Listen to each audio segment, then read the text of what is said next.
श्रोता प्रेमियों, मैं राम सागर शास्त्री आप लोगों के समक्ष रखने जा रहा हूं एक प्रसंग। राम की बाल लीला हेतु शिव बने मदारी। देखिए, भगवान राम ने महाराज दशरथ के यहाँ जन्म लेकर नाना प्रकार की बाल लीलाएं करके भक्तों के हृदय को अति आनंद प्रदान किया। एक दिन भगवान शंकर ने भी प्रभु की बाल लीला देखने का विचार किया कि बार बार करते रहे अपने हृदय विचार, प्रभु लीला के वास्ते हुए शंभु तैयार। आज भोलेनाथ ने मदारी का रूप बनाया, हाथ में डमरू है, हनुमान जी को नचाने वाला बंदर बनाया। चल देते हैं अयोध्या की तरफ। महाराज दशरथ के द्वार पर पहुंच गए कि कैलाश निवासी महादेव कौशलवासी के घर आए, देखने बाल लीला प्रभु की बेरूप मदारी धर आए। द्वार पर पहुंचकर शंकर जी ने देखा बड़ी भीड़ भाड़ है। आज अपना डमरू बजाना शुरू कर दिया।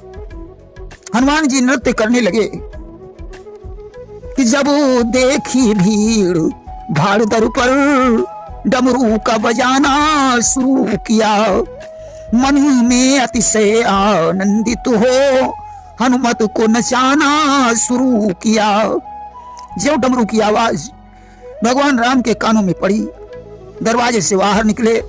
जो ही भगवान शंकर ने प्रभु को देखा, आज मन ही मन प्रणाम करने लगे कि निकले महलों से तुरंत जब प्रभु करुणाधाम, मन ही मन शिव ने किया सादर उन्हें प्रणाम।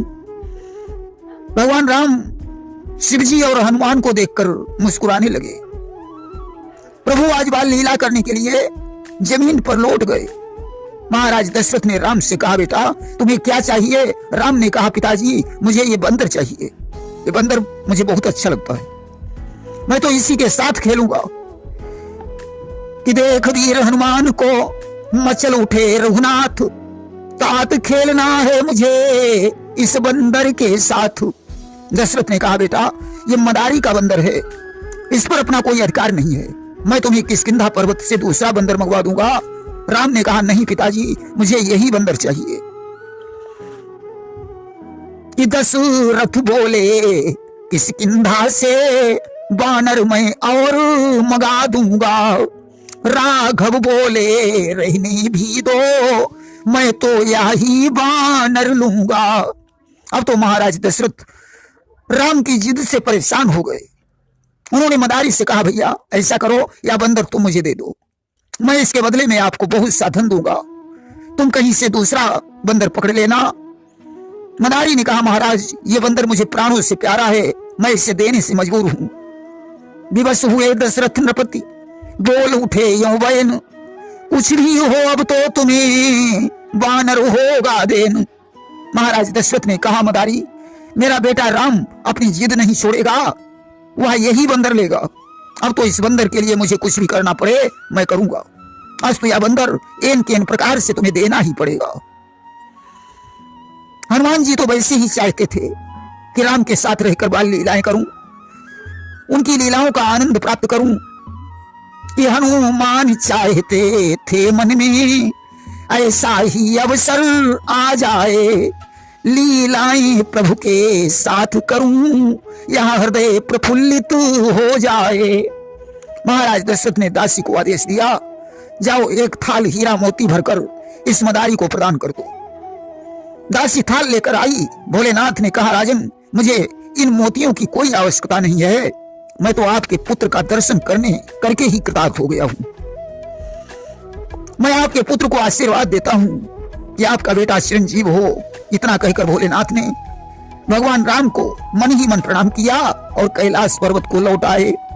छोड़ दिया हनुमान को रामचंद्र के पास, राम राम कहते हुए शिव लौटे कैलाश।